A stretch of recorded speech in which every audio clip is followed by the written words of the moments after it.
요한계시록 강의 두 번째, 두려워 말라.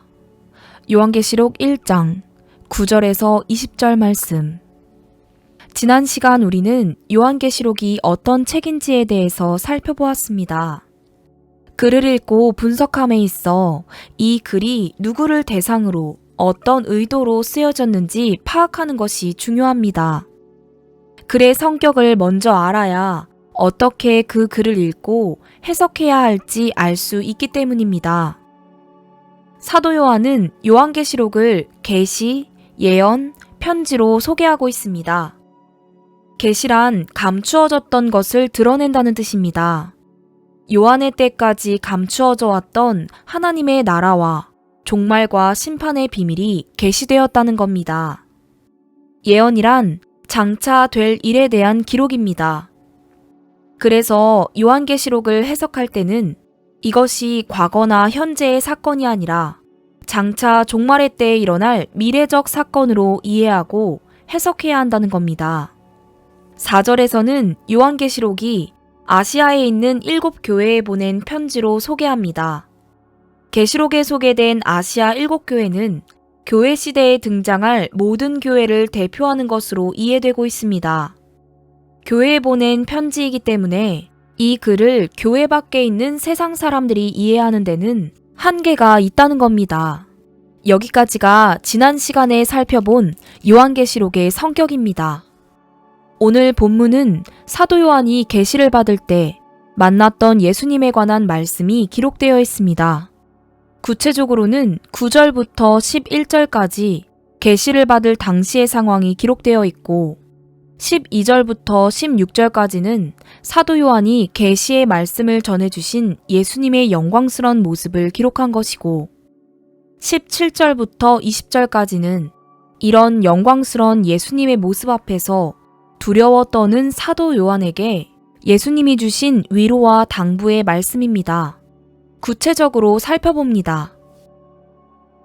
첫 번째, 밤모라 하는 섬에 있었더니 9절에서 11절 말씀.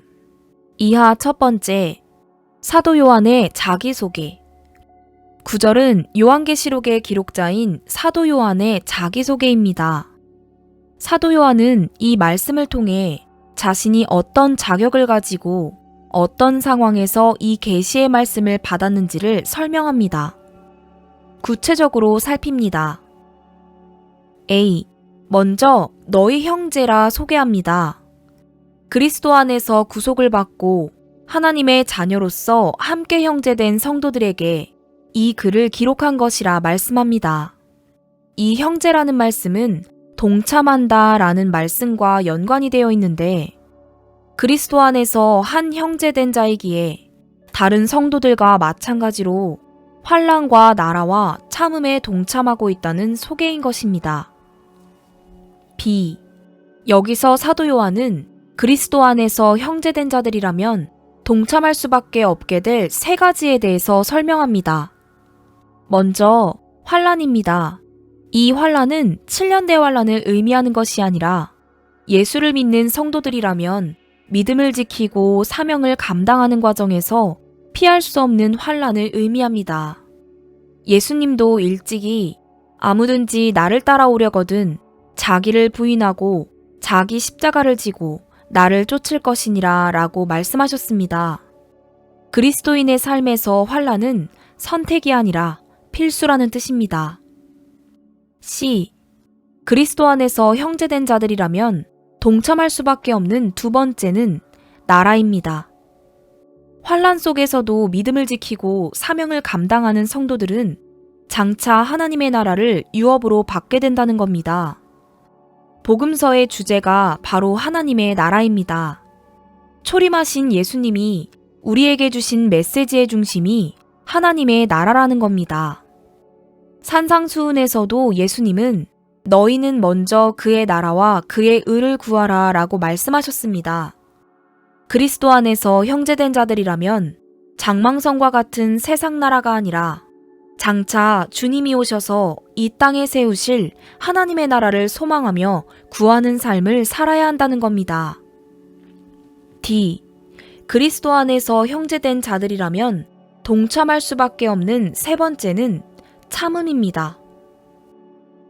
이 말씀은 하나님의 나라와도 연관된 말씀인데 하나님 나라에 동참하려는 자들은 먼저 참음, 즉 인내하는 믿음을 가져야 한다는 겁니다. 너희에게 인내가 필요함은 너희가 하나님의 뜻을 행한 후에 약속하신 것을 받기 위함이라 라고 말씀하십니다.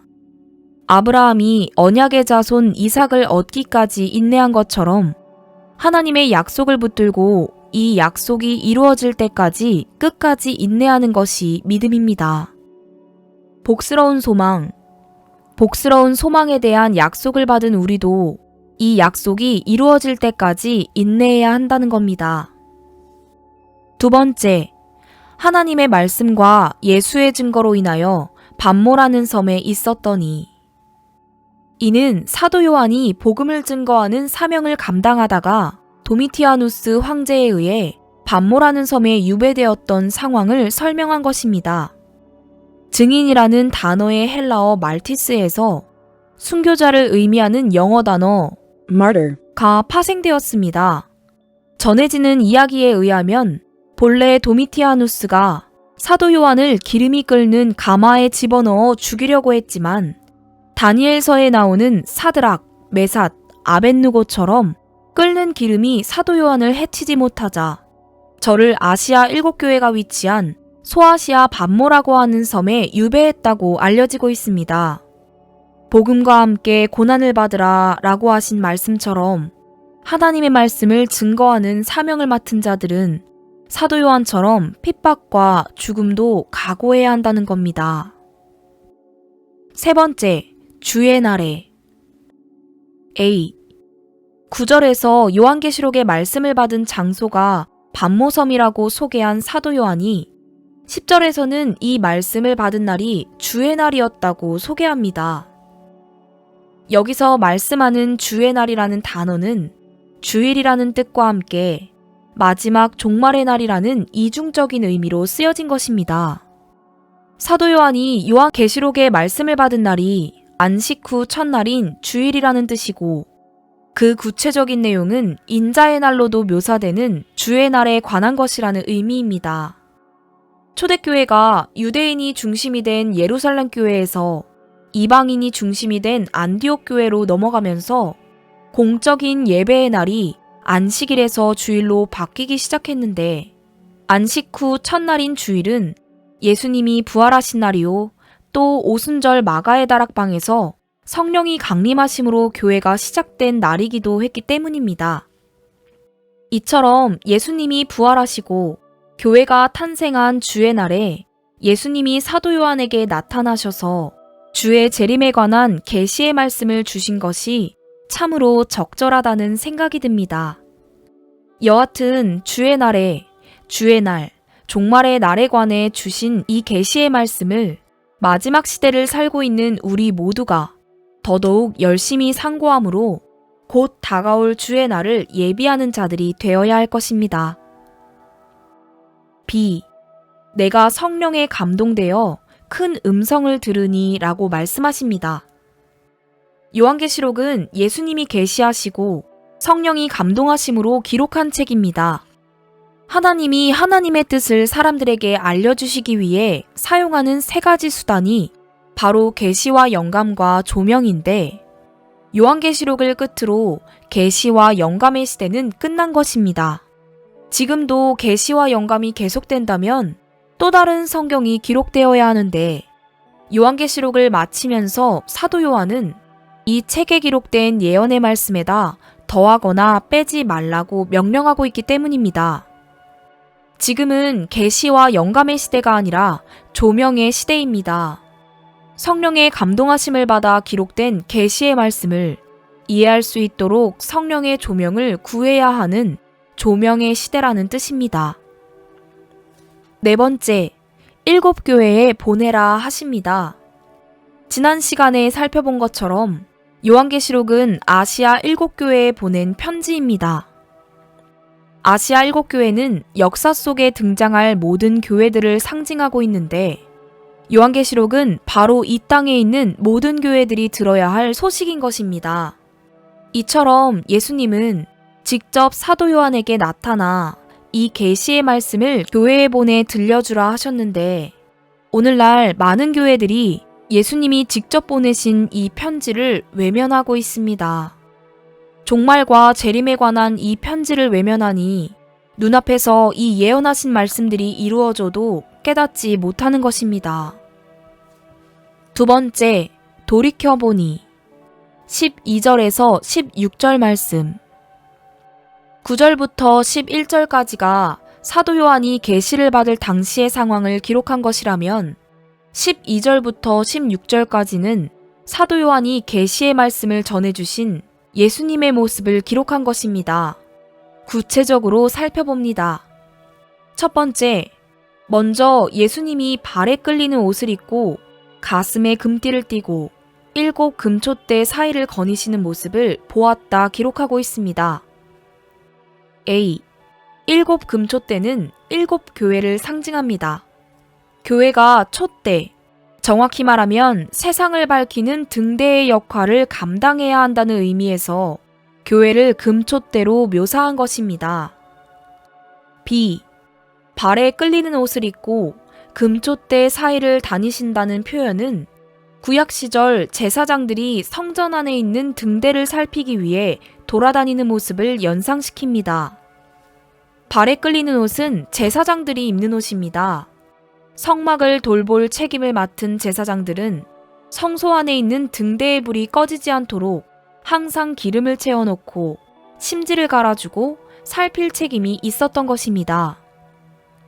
교회 안에 은혜의 기름, 성령의 기름이 떨어지지 않도록 늘 채워주고 또 교회가 세상에서 등불의 사명을 감당할 수 있도록 격려하시고 살펴주시는 예수님의 세심한 관심과 손길이 느껴지는 듯한 모습입니다. 실제로 2장과 3장에서는 예수님이 7교회에 보낸 개별적인 서신이 기록되어 있는데, 여기서 예수님은 한 교회마다 저들이 가지고 있는 문제와 어려움들을 지적하시면서 거기에 대한 적절한 답변과 권면의 말씀을 주시는 것을 보게 됩니다.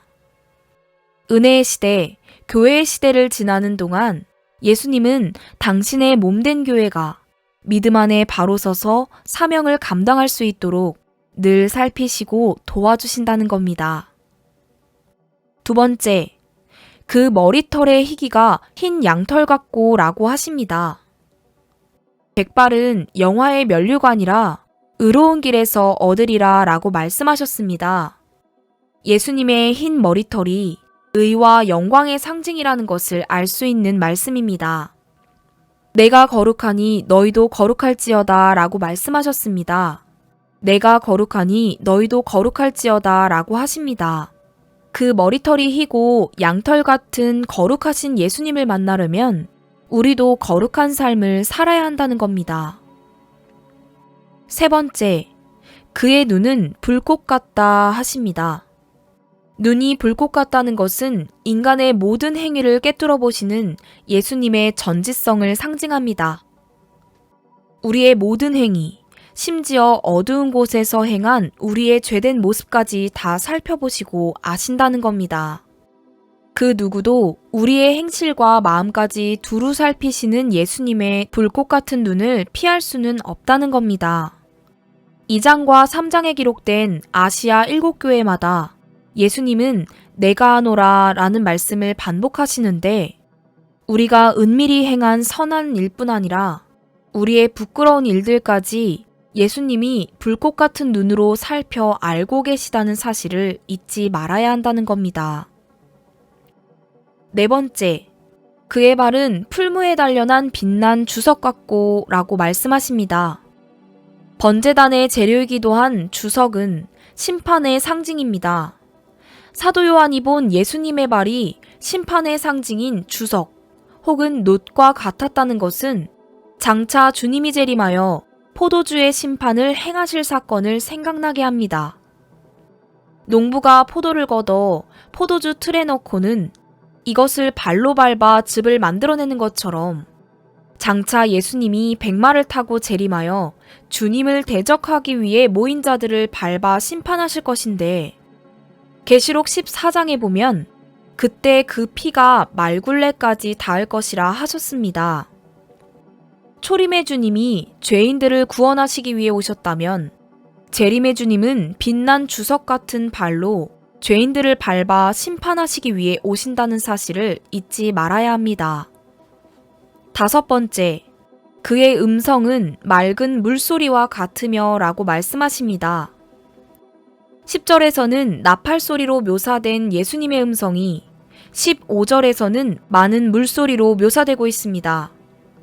나팔소리가 주위를 환기시키기 위한 소리라면 많은 물소리는 직역하면 많은 물이 한꺼번에 쏟아질 때 나는 소리란 뜻인데 홍수가 닥칠 때 계곡에서 물이 쏟아지며 내는 소리를 연상하시면 됩니다.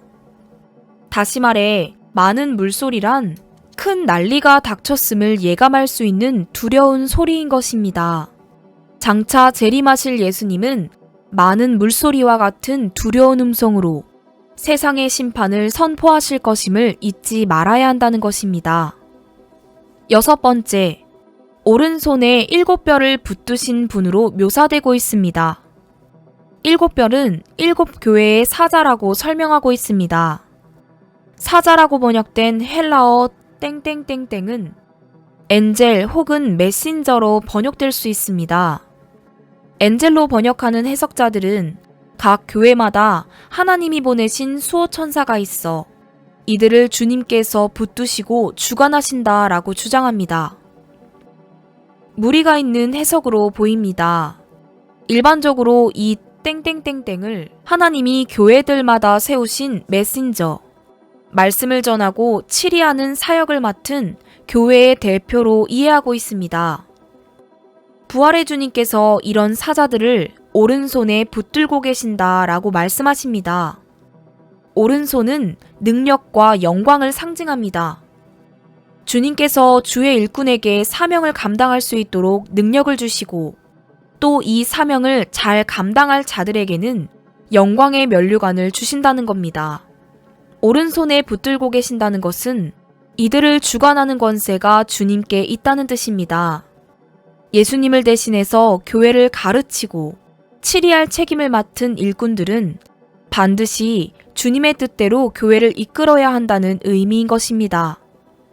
오른손에 붙들었다는 것은 또 주님이 쓰시는 도구라는 뜻입니다.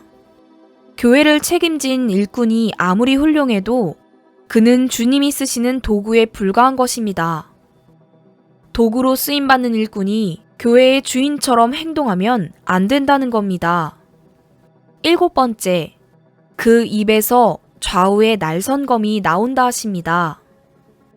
본문에서 묘사되고 있는 좌우의 날선검, 땡땡땡땡은 로마의 병사들이 접근전에서 사용하던 양쪽에 날이 선 작은 검을 의미합니다. 그런데 그 모양이 앞에서 보면 사람의 혀를 많이 닮아 있습니다. 히브리서 4장 12절에서는 하나님의 말씀을 혼과 영과 및 관절과 골수를 찔러 쪼개기까지 하는 좌우의 날선 검으로 소개하고 있습니다. 요한계시록 19장 15절에서는 그의 입에서 이한 검이 나오니 그것으로 만국을 칠 것이라 하십니다. 좌우의 날선 검과 같은 말씀으로 세상을 심판하신다는 겁니다. 심판의 기준이 말씀이고 심판의 수단이 말씀이 될 것이라는 말씀인 것입니다. 8번째, 그 얼굴은 해가 힘있게 비치는 것 같더라 라고 말씀하십니다. 14절에서 언급된 흰 머리털과 함께 해같이 빛나는 얼굴을 가지신 예수님의 모습은 영광 받으신 예수님의 모습입니다. 장차 우리가 만날 예수님은 십자가에 죽기까지 자신을 낮추신 예수님이 아니라 하늘의 영광을 가지고 세상을 다스리기 위해 오시는 영광 받으신 예수님이라는 사실을 잊지 말아야 합니다. 3번째, 두려워 말라. 17절에서 20절 말씀. 17절부터 20절까지 장차 오실 영광스러운 예수님의 모습을 본 사도 요한이 두려움 가운데 엎드려 있자 예수님이 주신 위로의 말씀입니다. 구체적으로 살펴봅니다. 첫 번째, 엎드려 죽은 자 같이 되었다 하십니다. 영광 받으신 예수님의 모습을 보이자 사도 요한이 두려워 그 발 앞에 엎드려 죽은 자 같이 되었다 하십니다. 공생의 기간 동안에는 예수님의 품에 안겨 식사를 할 만큼 예수님의 사랑을 받던 사도 요한이었지만 영광 받으신 예수님의 모습을 보고는 두려워 떨었습니다. 왜입니까? 예수님이 본래 가지신 거룩하고 영광스러운 모습을 보았기 때문입니다. 이사야 선지자도 성전에서 기도하다가 거룩하신 하나님의 모습을 뵙고는 화로다 나여 망하게 되었도다. 나는 입술이 부정한 사람이요 입술이 부정한 백성 중에 거하면서 만군의 여호와이신 왕을 배웠음이로다 라고 고백한 적이 있습니다. 죄인된 인생들이 거룩하신 하나님을 배울 때 느끼는 첫 번째 반응이 바로 두려움인데 잠언에서는 이 두려움이 지혜의 근본이요 지식의 근본이라 말씀하고 있습니다. 여호와를 경외함으로 인하여 악에서 떠나 경건한 삶을 살 수 있기 때문에 여호와를 경외하는 것이 지혜의 근본이요 지식의 근본이라 하신 것입니다. 두 번째, 두려워 말라라고 말씀하십니다. 심판의 권세를 가지고 다시 오실 영광스러운 예수님의 모습에 두려워 떨던 요한을 예수님이 오른손으로 어루만지시며 두려워 말라 하십니다. 심판에 주로 오실 예수님을 구속받지 못한 자들은 두려워해야 하지만 이미 구속받은 성도들은 두려워할 필요가 없다는 말씀인 것입니다. 두려워 말라 하시면서 예수님은 성도들이 심판의 날, 주의 날이 와도 두려워할 필요가 없는 이유를 다음과 같이 설명하셨습니다. A. 먼저 우리가 믿는 예수님이 처음이요 나중이 되시기 때문에 두려워할 필요가 없다 하십니다. 이는 지난 시간에 살펴본 알파와 오메가라는 말씀과 같은 의미인데 예수님이 처음과 나중이라는 뜻은 예수님이 한 나라의 흥망성쇠뿐 아니라 인간의 생사화복을 주관하시는 역사의 주관자가 되시니 두려워할 필요가 없다는 의미인 것입니다. B. 두 번째, 우리가 믿는 예수님은 산자이시기 때문입니다. 곧 산자라 내가 전에 죽었었노라 볼지어다 이제 세세토록 살아있어 라고 말씀하십니다. 우리가 불교나 유교나 이슬람교처럼 죽어서 아무것도 할 수 없는 자들을 믿고 의지하는 것이 아니라 죽은 지 사흘 만에 부활하여 세세토록 살아계신 예수님을 믿고 있기 때문에 두려워할 필요가 없다는 것입니다. C. 세 번째는 예수님이 사망과 음부의 열쇠를 가지셨기 때문입니다. 누가복음 12장 4절에서 5절 말씀에서 예수님은 내가 내 친구 너희에게 말하노니 몸을 죽이고 그 후에는 능히 더 못할 자들을 두려워하지 말라.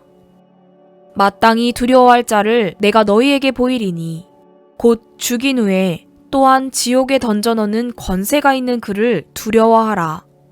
내가 참으로 너희에게 이르노니 그를 두려워하라 라고 말씀하셨습니다. 이처럼 우리가 사망과 음부의 열쇠를 가지신 예수님을 믿고 있으니 어떤 상황, 심지어 육체적인 죽음을 맞이해야 하는 순간이 와도 두려워할 필요가 없다는 뜻인 것입니다. 세 번째, 본 것과 이제 있는 일과 장차될 일을 기록하라 하십니다. 여기서 본 것은 사도 요한이 1장에서 본 예수님의 모습입니다. 이제 있는 일은 2장과 3장에 등장하는 교회에 관한 말씀입니다. 장차될 일은 4장부터 22장까지 기록된 종말에 관한 말씀입니다. 이 말씀들을 기록하여 7교회에 전하라 하십니다. 네 번째, 결론. 초림의 주님이 세상을 구원하시기 위해 낮고 천한 몸으로 오셨다면 재림의 주님은 세상을 심판하시기 위해 하늘의 영광과 권세를 가지고 오실 것입니다. 이런 주님을 구원의 주로 맞이하는 자들에게는 복이 있지만 심판의 주로 맞이하는 자들에게는 화가 있을 것입니다. 우리 모두 장차될 일, 즉 마지막 때의 비밀을 알려주신 요한계시록의 말씀을 열심히 상고하여 마지막 때를 예비하고 또 이를 널리 알리는 자들이 되어야 할 것입니다.